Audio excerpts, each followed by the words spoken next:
Hello, my students. This is Teacher Ariola.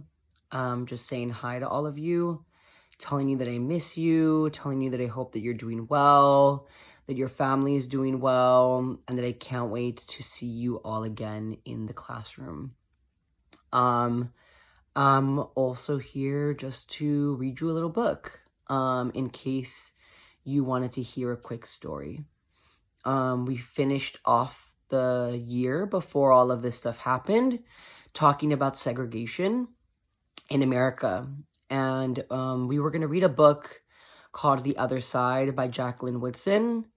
And I figured I'd record myself reading it to all of you now, in case you wanted to listen to it with your family or your parents or whoever you're with today. So here's the book. Oh, how do I flip this over?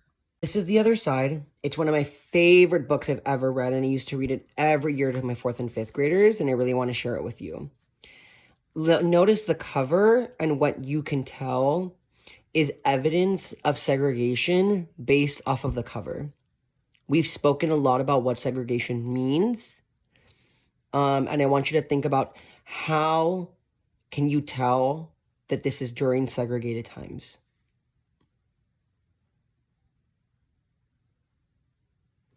The Other Side by Jacqueline Woodson, illustrations by E.B. Lewis.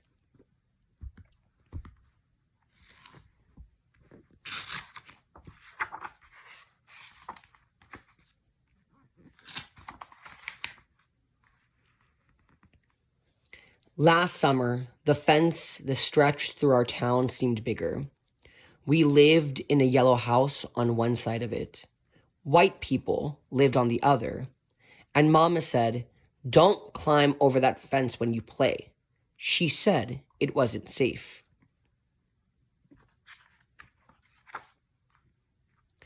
That summer, there was a girl who wore a pink sweater.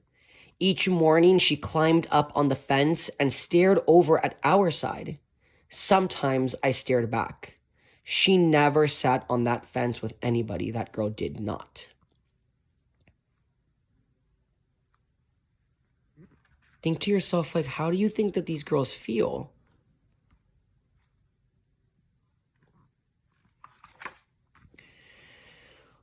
Once, when we were jumping rope, she asked if she could play. And my friend Sandra said no without even asking the rest of us. I don't know what I would have said. Maybe yes, maybe no.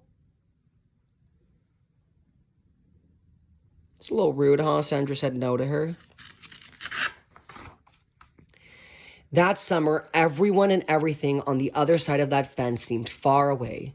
When I asked my mama why, she said because that's the way things have always been. Sometimes when me and Mama went into town, I saw that girl with her mama. She looked sad sometimes, that girl did. "Don't stare," my mama said. "It's not polite."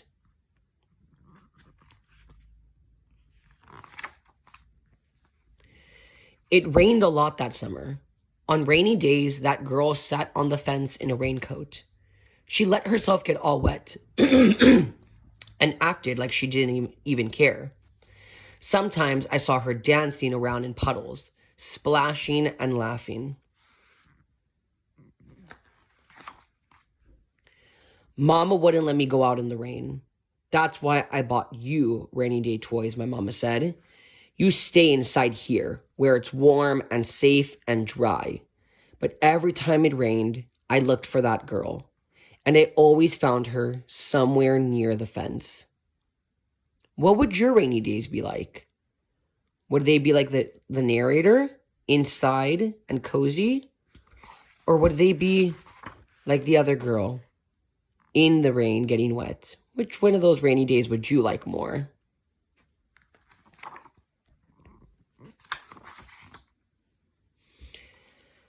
Someplace in the middle of the summer, the rain stopped. When I walked outside, the grass was damp, and the sun was already high up in the sky. And I stood there with my hands up in the air. I felt brave that day. I felt free.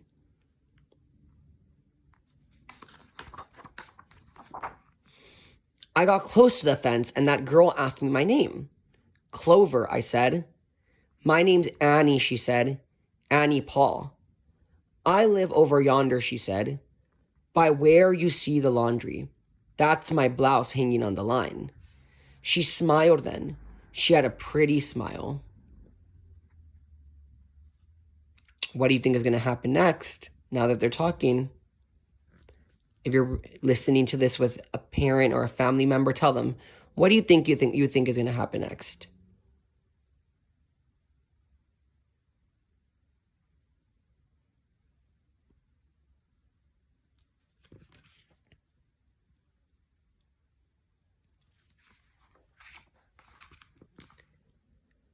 And then I smiled, and we stood there, looking at each other, smiling.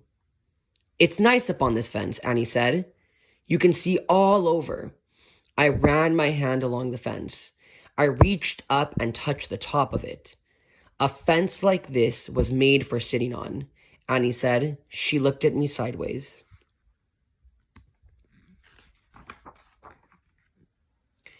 My mama says I shouldn't go on the other side, I said.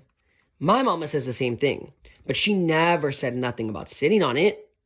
Neither did mine, I said.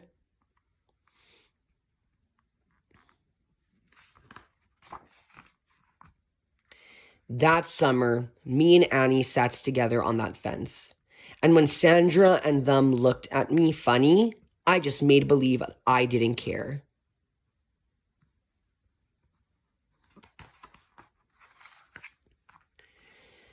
Some mornings, my mama watched us. I waited for her to tell me to get down from that fence before I break my neck or something. But she never did. I see you made a new friend, she said one morning. And I nodded and Mama smiled.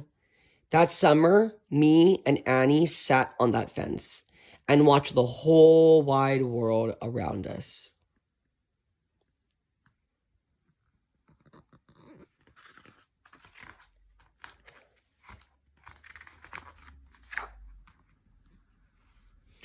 One day, Sandra and them were jumping rope near the fence, and we asked if we could play.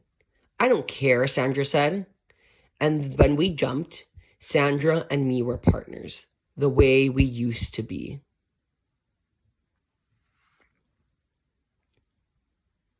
Are they segregated now? Are they still segregated? How do you know if they are or if they are not? How do you know? Tell the person you're listening this to, and if you're not listening to anyone, just think to yourself, how do you know that they're either segregated or not segregated based off of this picture?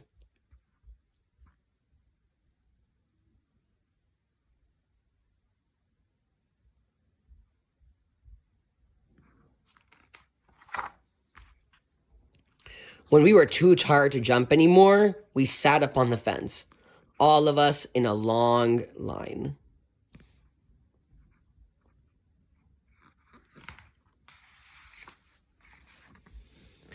Someday, somebody's going to come along and knock this old fence down, Annie said.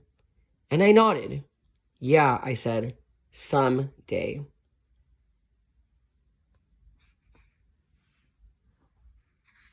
And that's the end of the book. Well, I hope you are all doing okay and that you liked the book. It reminded me a lot of the books that we had been reading, about the books that we had been reading about the engineer who was also during segregated times and who was really bullied by white people. In this case, was she bullied by the white person?